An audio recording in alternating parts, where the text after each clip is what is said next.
तो चलिए अगली खबर का रुख कर लेते हैं। डवरा से जुड़ी यह खबर है, जहां वार्ड क्रमांक 13 स्थित नंदू के डेरा क्षेत्र में नाले की सफाई गहरीकरण के साथ चौड़ीकरण न होने से परेशान महिलाओं ने मंगलवार को डवरा के एसडीएम कार्यालय में आयोजित जन सुनवाई में पहुंचकर प्रशासन के सामने अपना दर्द बयां किया। महिलाओं ने बताया कि नाले की सफाई और गहरीकरण के लिए करीब 5 से 6 माह पहले टेंडर भी किए जा चुके हैं और इसके बावजूद आज तक कोई भी काम नहीं हुआ। जन सुनवाई के दौरान मौजूद डवरा नगर पालिका की सीएमओ साक्षी वाजपेयी पर आरोप है कि वे अलग अलग बहाने बनाकर काम को टालती रही हैं, जबकि जमीनी हकीकत यह है कि पिछले 2-3 वर्षों में बरसात में पूरा नंदू का डेरा जलमग्न हो जाता है।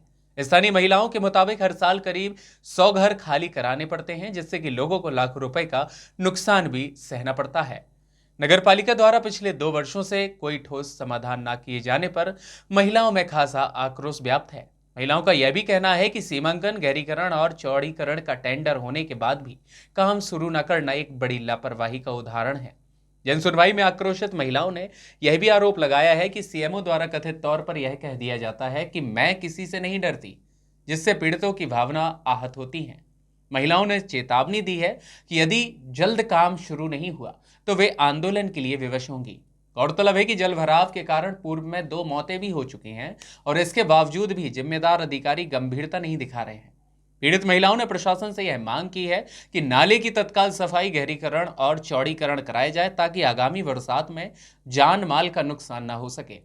प्रशासन से फिलहाल अपेक्षा है कि जन सुनवाई में उठी इस गंभीर समस्या का त्वरित समाधान निकाला जाए और वर्षों से जलभराव की त्रासदी झेल रहे नंदू के डेरा क्षेत्र को राहत मिल सके। इस खबर के लिए संवाददाता मनीष वरोदिया की खास रिपोर्ट। एक बाइट दे जाओ, शहर में बहुत समस्या है मैडम। मैडम पानी भरा है, लोग परेशान हो रहे हैं, आप भाग रही हो मीडिया से। मैडम भाग रही हो, आप लगाओ आईडी लगाओ। मैडम शहर में पूरे बहुत हालात खराब है, क्या कहेंगी इसको लेकर? जी हम लगातार प्रयास कर रहे हैं, टेक्निकल अमला निकाय में नहीं है, इसके चक्कर में जो दिक्कतें आ रही हैं हम लोग पूरा प्रयास कर रहे हैं। मैडम अभी महिलाओं ने आप पर आरोप लगाया, आपने उनसे अभद्र भाषा का प्रयोग किया है, हंसी है, आपने उनसे कह दिया कि चलिए यहाँ से कोई सुनवाई नहीं होगी। नहीं, मैंने ऐसा कुछ भी नहीं बोला था। मैं और तहसीलदार साहब बैठ के जन सुनवाई कर रहे थे, जिसके संबंध में वो सामने खड़े थे। हमने उनसे बोला कि आपकी समस्या का निराकरण किया जाए। मैडम दिक्कत क्यों आ रही है, क्यों नहीं शहर के विकास कार्य हो पा रहे, क्या समस्या है? समस्याएं हैं, टेक्निकल अमला ना होने से निराकरण नहीं हो पा रहा। ठीक है, बस इतनी। क्या नाम है आपका? जी सुमन चौरसिया मेरा। सुमन जी, किस तरह की समस्या लेकर आई थी और क्या बहसबाजी हुई काफी देर तक सीएमओ से? बहसबाजी हुई और परेशानी इतनी है, लेकिन एक लेडीज होके एक लेडीज का परेशानी नहीं समझ रही। पानी में से निकल के कई बार हम खुद गिरे हैं उस नली में। यहाँ तक हमारे हस्बैंड निकलते हैं पानी में से, रोज काम करके आते हैं। अभी उनको कुछ हो जाएगा तो इनको क्या फर्क पड़ेगा? बच्चे स्कूल नहीं जा पाते 4-4 महीने, पेपर नहीं दे पा रहे मेरे बच्चे, किसी के भी बच्चे, वहाँ सबके बच्चे परेशान हैं। क्या बहुत लोग गिर गए हैं, गाड़ियाँ गिर जाती हैं। कोई वही नहीं है, नगर पालिका में जाओ तो बोले सीएमओ मैम बोलेंगी करेंगी कुछ काम, ये बोलती हैं कि वो करेंगे, एक दूसरे पे डालते रहती हैं। बस पार्षद पर डाल दिया, अब 8 दिन का समय दिया है, 8 दिन बाद फिर आएंगे हम यहाँ, और नहीं तो फिर हम यहाँ धरना देंगे और नारेबाजी करेंगे, पूरे मोहल्ले को लेकर आएंगे। 181 आपका? वैशाली नायक, कहाँ की निवासी हैं? वार्ड क्रमांक 8 नंदू का डेरा।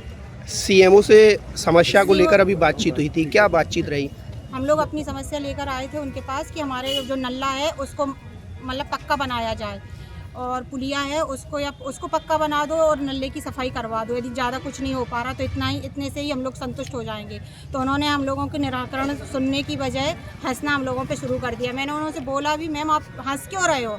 तो उन्होंने ये कहा कि तुम लोग यहाँ 1 घंटे भी खड़ी रहोगी तो हमें कुछ मतलब नहीं है, ना हमें कोई फर्क पड़ रहा है, जाके साइड में खड़े हो जाओ, दूसरे लोगों को आने दो। मैं नहीं मैम, हम लोग भी तो अपनी समस्या ही लेके आए हैं आपके पास।